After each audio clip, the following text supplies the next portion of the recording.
Hello, everybody. I'm the Trailbox Gamer. Welcome back to Ghost of Tsushima. Now, today's going to be a relaxed episode. I'm just going to go around and collect things I haven't collected. I should go back to this, but there was a Foxton relatively close by that I didn't get because there was a mission going on. So we should get that dealt with immediately. Then we'll go to the shrine. I think there might have been something else I missed, but I'm not entirely sure. But whatever, we'll follow the fox.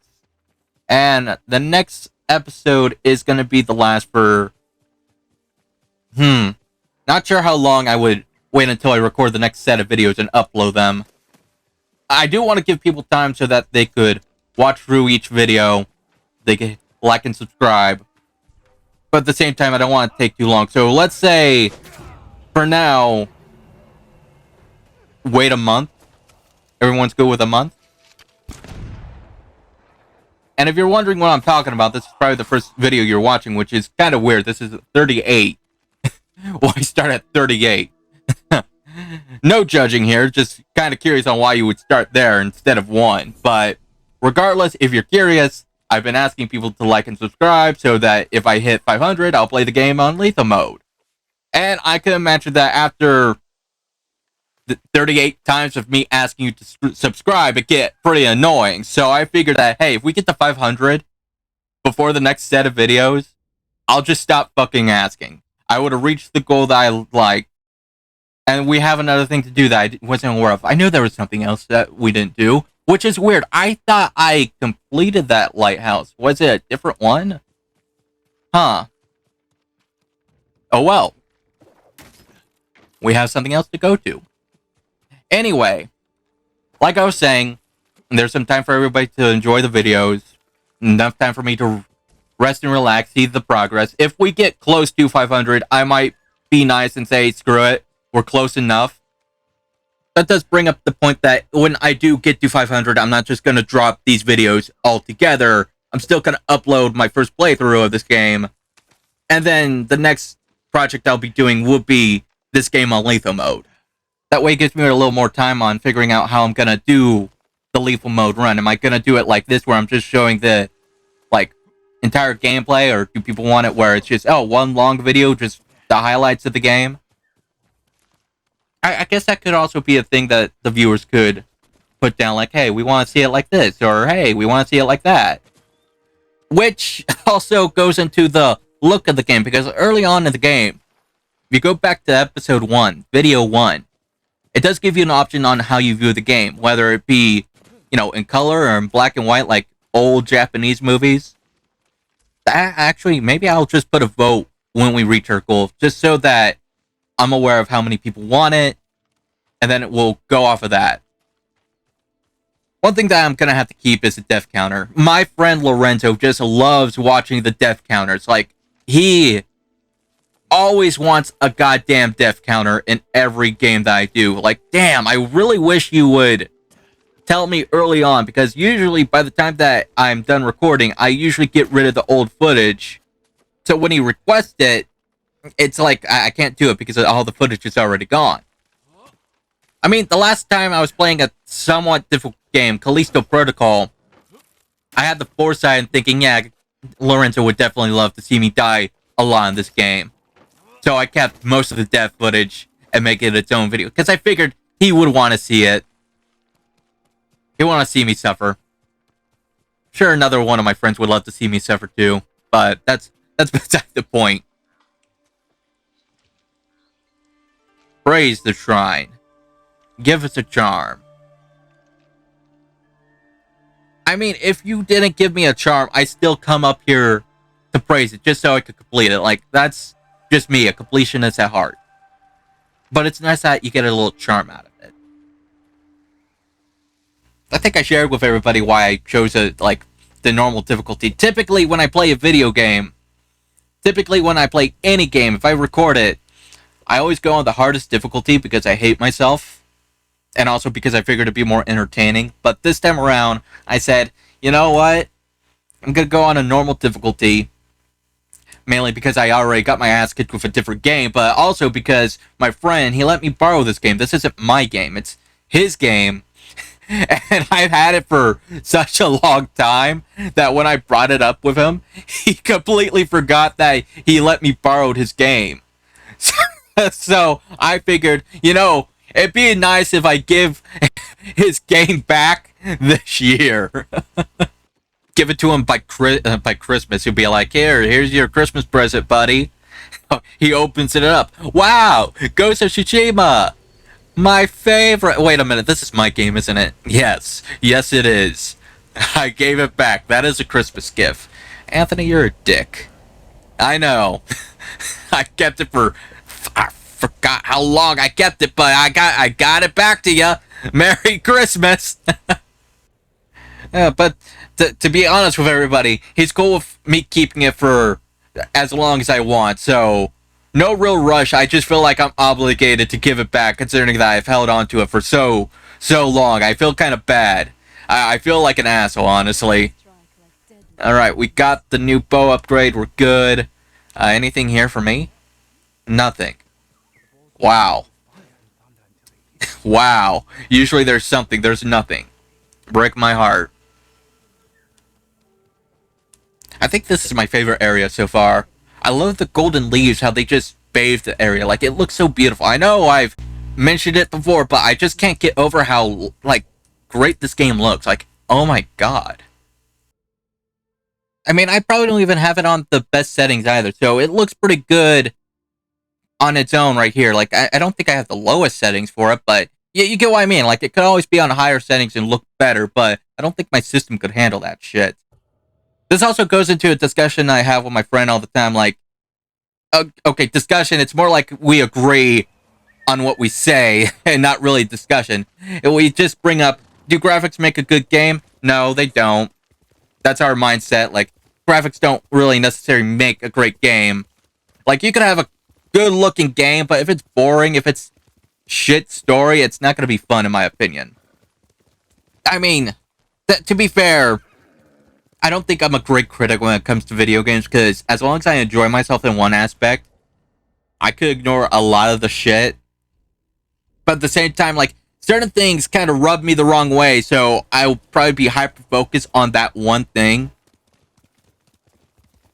I know that sounds just a little vague, but that's the best way I could explain it. Like, it could be a little thing that I could focus on and not make the game bad. But for me, it just rubs me the wrong way that I have to bitch about it. It could also be, like, in the opposite direction. Like, oh yeah, I could praise the one thing for the entirety of the game and not focus on the bad shit. Like, for example, one of my favorite games is Kingdom Hearts. Like, plot-wise, I think every fan could say that plot got fucked somewhere. It's a little hard to follow. Whenever. And the friends who do this, you know who the hell you are. You sick bastards. I know you can't see me looking at you, but you know the look I'm giving you. Whenever we're alone, and they want to get a sick jolly, they just have to ask me, hey Anthony, explain the plot of Kingdom Hearts. And they better hope the fuck that we're not doing anything at that moment, because we're gonna be in that room until I explain every little bit of it. And hell, even I don't think I'm accurate. I think I have some misconceptions here and there. I think I fucked up at one part and not explain it well enough. I could always be a smartass and look at them and say, hey, darkness versus light, one character's always the villain and another character's always a hero. It'd be like that and call it a fucking day, but in the back of my head, I know that I'm fucking wrong somewhere. I know that I have to... Oh shit, more people. Why do you fuckers always go around graves? Are you, like, messing with graves? How rude. But anyway, going back to what I was saying. So, plot-wise in Kingdom Hearts, I wouldn't say is the best. But I love the gameplay.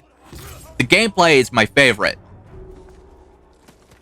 Dialogue, I originally thought Kingdom Hearts 2 was pretty cheesy with the dialogue. Then Kingdom Hearts 3 came around and it was like, I'm not too big of a fan of the dialogue. I don't know if it's a translation thing or something, but yeah, like some dialogue just kind of didn't really hit too well for me, if that makes sense.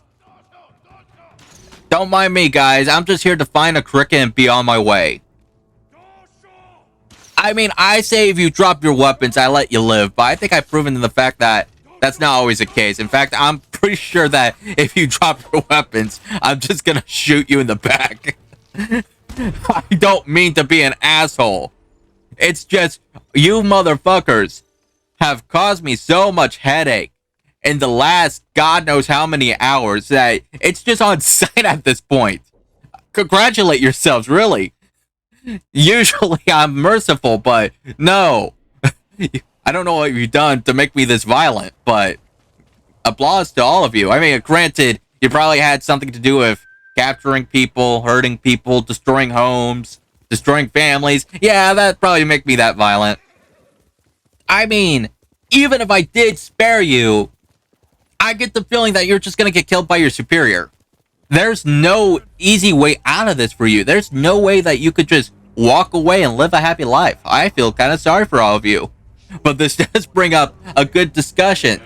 What enemies in video games are you on sight with no matter what? We're not going to include these guys. These guys in this game, I think you pretty much get the main idea on why I'm always trying to kill these guys. I mean, the first game that I thought of was Bully, which enemies are kind of weird with Bully, because on one hand, at first, they could be enemies, but they later, turn into friends. But with Bully, there's this one character, Constantinos, that I always go and kick his ass, mainly because he's been a thorn in my side. And also because I think one time I got caught by a prefect, and it was that little bastard that told on me, so I was like, okay, we're enemies. We're enemies now. I could forgive Russell for trying to put me in a hospital. I could forgive Derby, whatever the fuck his name, for being a prick. But you telling on me? Fuck you. I think I remember what exactly I was doing too, because I think I got that little errand where you have to break into the lockers. And holy shit, you got fucked. And I was so close to being completed with it, but then he came around and he told on me, and then I got caught, and then it ruined the whole thing. I think that's what happened. That's what eventually pissed me off. Where the hell did you assholes come from? No, fuck off. Other enemies I could think of. Yeah, I probably just should change the question to characters you always have beef with. You're always going to want to square up with, because the ones that are coming to mind aren't exactly a group of enemies. They're just specific characters. Hey, do you need help? Hey, you do realize there's nobody around, right? Do you want me to help you? Because I could go back and help you, like, the prompt should pop up. I'm just saying. Anyway, let's change that question from enemies that you always, square up against to characters specifically that you square up. I still can't help you. What the hell? If you ever played the Tony Hawk Underground games, then Eric Sparrow might be a name you're familiar with. Yeah, that guy, I know you can't beat him up, but ever since I played the first one, let's just say that whenever I see him, I purposely knock into him. It just, yeah, if you play the game, you know why. If you don't know, I'm not going to spoil it. Just know that that character deserves everything that he has coming to him. Can I help you now? You'll be free soon. Thank you. Seriously, what the hell gives? This is a miracle. Be careful up there. Please, this is for you. Are you sure? You could have it. Like, I don't need it. Have a good life. Take care. That was fucking weird. That was weird on how it didn't let me help him at...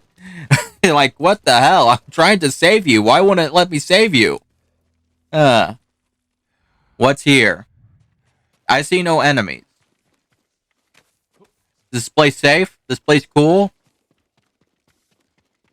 I mean, if nobody's attacking, then I guess we're all, good here. Aside from enemies that you have beef with, what are some enemies that you just don't want to have beef with. I think in this game, those big buff dudes with the giant shields, I think those guys I don't really like tangoing with, but damn well knows I have to tangle with them.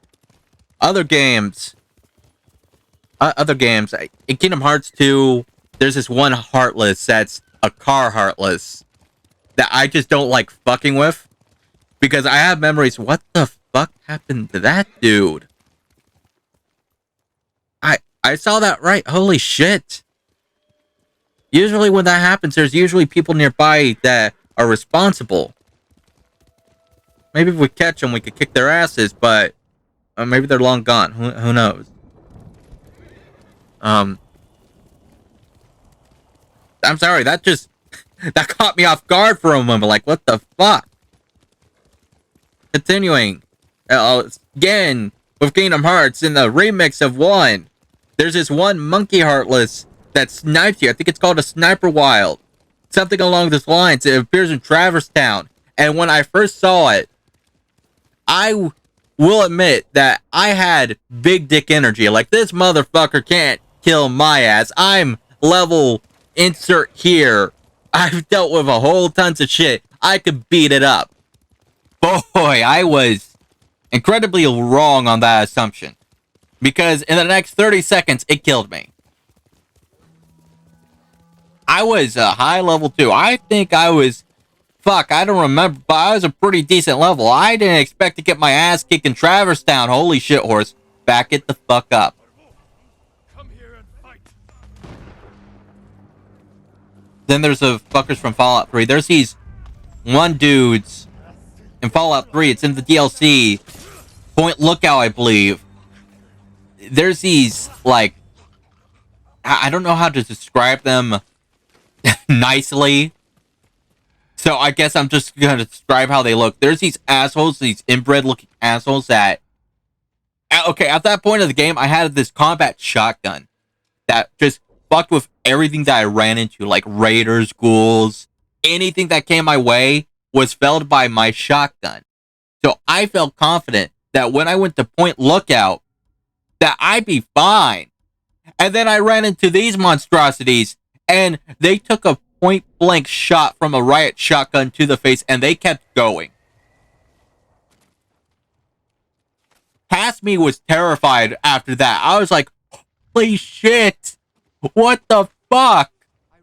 And then I got my ass kicked.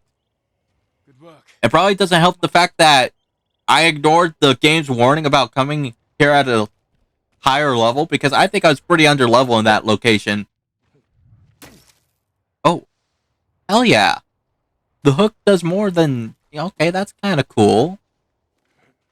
I think in all Fallout games, -4, because at that point, in 4, I learned my valuable lesson of not ignoring the warnings. But Fallout 3 and Fallout New Vegas, I ignored the DLC's heads up about coming back here at a higher level, or at least at the recommended level.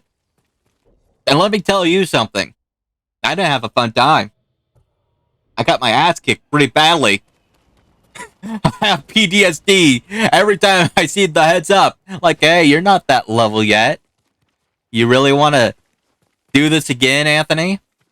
I know you've dealt with this bullshit before. You really want to come back here with your level 5 looking ass. Go on, Anthony. Continue. We're not going to hold your hand. We're just going to fuck you up. Lonesome road motherfucker. At level 5, you son of a bitch. We're not going to give you any mercy. The warning was the mercy. You actively ignored it, you bitch. Have fun with the Deathclaws, dickhead. Damn it. And then past me's all like, I got this. I don't want to reload. Anthony, you're just level 5. You've barely done anything. You can just start over, right? I can. I probably should, but I don't want to.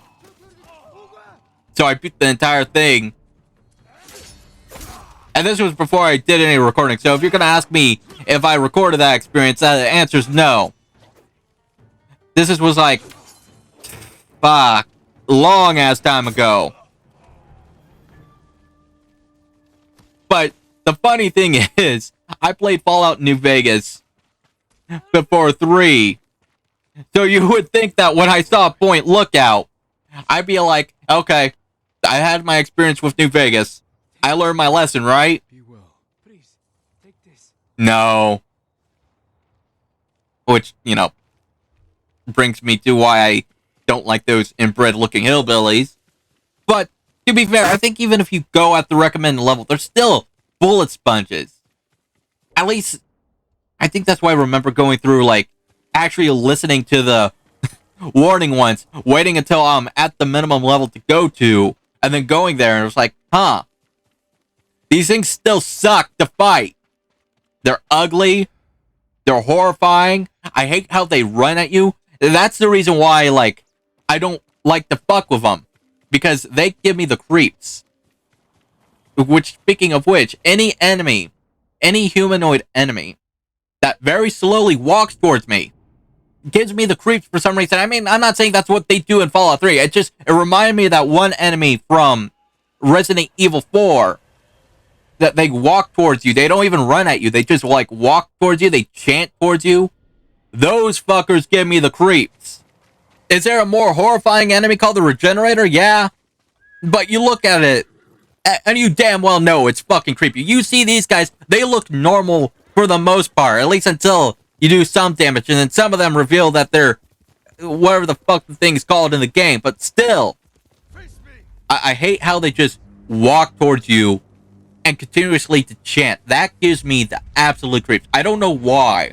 It's something so small, but weirdly effective. Then again, there's this other enemy that is the opposite. It's from Suikoden. Suikoden, is how you pronounce it? Suikoden. I think one of my friends told me it's pronounced Suikoden. I always called it Suikoden because I'm a dumbass. So I don't know how it's properly pronounced, but there's this one enemy specifically in the 4th game that, get this, if you open up a chest, you encounter it. It's this little fluffy looking creature. If I could... Wait a minute. I don't have to describe how it looks. I could just fucking show you. Hold on. Yeah, you see that thing in the left corner?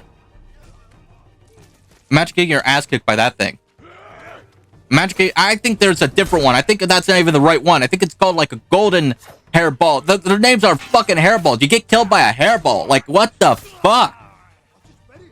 If I don't defeat that thing, I remember the location where it was. I avoid all chests because that's how it spawns. It doesn't just randomly spawn in. It doesn't happen as a random encounter, I believe. It just, you open a chest and then it pops out.